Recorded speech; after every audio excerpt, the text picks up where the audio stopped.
Dans l'analyse du phénomène woke, une erreur serait de croire que les gens avaient des plus fortes susceptibilités autrefois. Non.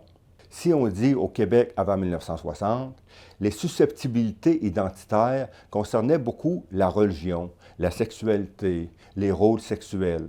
Par exemple, si une fille était enceinte sans être mariée, ça c'est grave dans la paroisse, puis elle risque de recevoir des commentaires méchants. Même chose, supposons qu'une famille où est-ce que l'homme dit, moi je vais rester à la maison à m'occuper des enfants, pendant que c'est la femme qui va sur le marché du travail pour travailler, pour faire vivre la famille. Non, ça se peut même pas.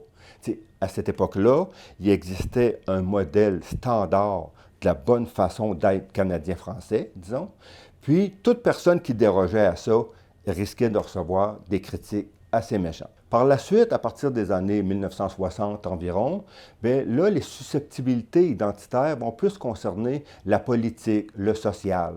Si un souverainiste convaincu rencontre un fédéraliste convaincu, ça va être difficile de trouver la bonne entente.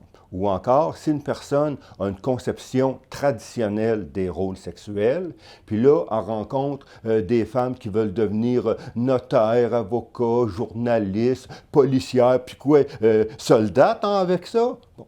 Ça va être perçu négativement par la personne qui a des rôles traditionnels. Depuis 10 ou 20 ans, on est entré un peu comme dans une nouvelle époque, dans le fond, la culture woke, où est-ce que là, c'est plus individualisé. T'sais, telle personne est végane, l'autre est écologiste, une autre encore, l'autre personne est consommatrice, un autre encore est transgenre. T'sais, on dirait que ça part dans toutes sortes de directions. Alors, autrefois, le modèle social était plutôt homogène. Par la suite, il y a eu un certain fractionnement. Et maintenant, on pourrait dire qu'il y a comme un émiettement des points de vue, des identités des personnes. Supposons un homme qui met du vernis à ongles. Là, ça va susciter deux réactions opposées. Soit les gens vont dire, voyons donc, c'est assez stupide, c'est laid, c'est comme une décadence de la masculinité. Bon, c'est correct comme point de vue, mais on peut dire que c'est plutôt traditionnel. Mes étudiants, eux autres, ont tendance à dire, hey, wow, c'est cool, man! Parce que pour eux autres, c'est plutôt le symbole d'un nouveau modèle de masculinité. Ou est-ce que c'est loin du bleu macho, de la masculinité toxique, de sorte que les étudiants ont tendance à valoriser ça, je dirais. Question.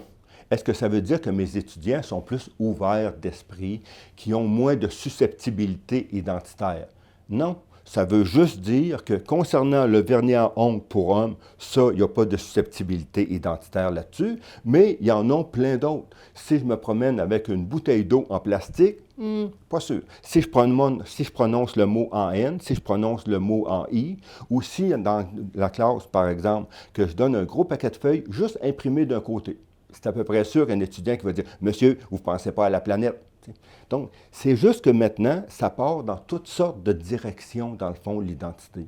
À l'époque actuelle, nous avons en commun d'être tous différents les uns des autres, et je pense que c'est ça, la culture woke.